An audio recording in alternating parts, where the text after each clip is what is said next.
Hello and welcome to this installment of Making Sense. I'm Justin Gutwein, and today we're going to be talking about lead gen, which it turns out isn't just about which one's winning the race. Now, lead generation is traditionally the primary function of the marketing team in a lead-based marketing model.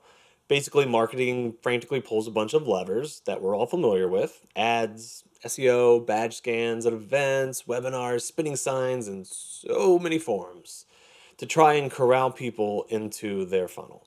Now, these actions then produce a swath of high quality MQLs that sales then accept with wide open arms.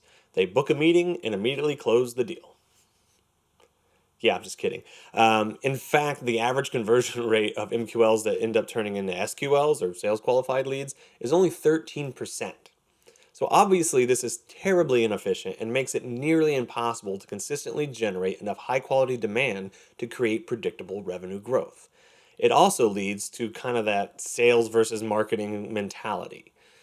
Now, this, along with many other factors, has led to the resurgence of ABM. Now, I covered ABM extensively in another video that I definitely recommend you check out, but I'll sum that video up in three main points. Number one, today's buyers are fragmented, resistant, and anonymous. Number two, around 90% of B2B buying activity happens in the dark funnel. And number three, ABM can be effective, but it's incredibly difficult to scale.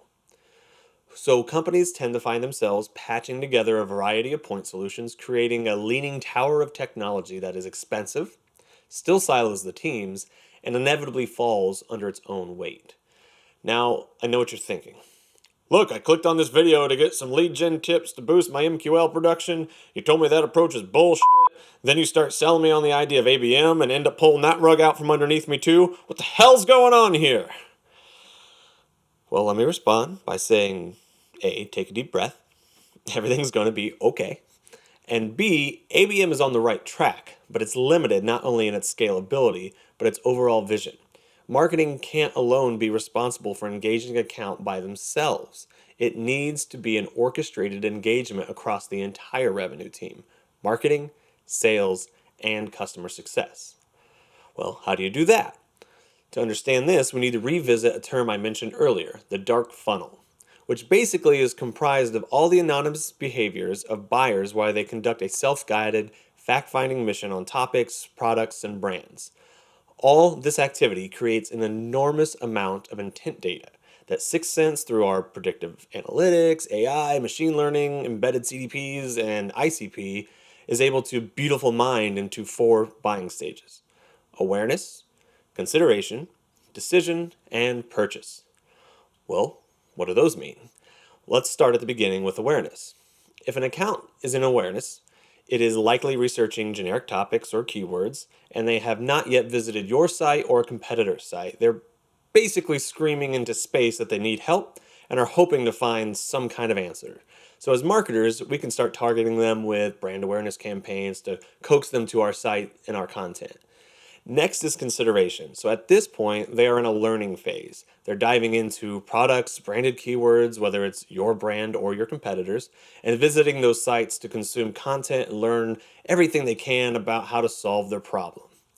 Now, this is where, as I say, the plot thickens. The first two stages, awareness and consideration, are really owned by marketing and allow them to uncover demand that would normally be unknown. But as an account moves from consideration into decision, Sixth Sense qualifies it, and the baton is then passed over to sales. Now, we call this a 6QA, or a Sixth Sense qualified account. And for our team, this is the thing that helps them prioritize their time and eliminates MQLs and SQLs. When an account becomes 6QA'd, our BDR team begins its highly relevant and personalized outbound motion.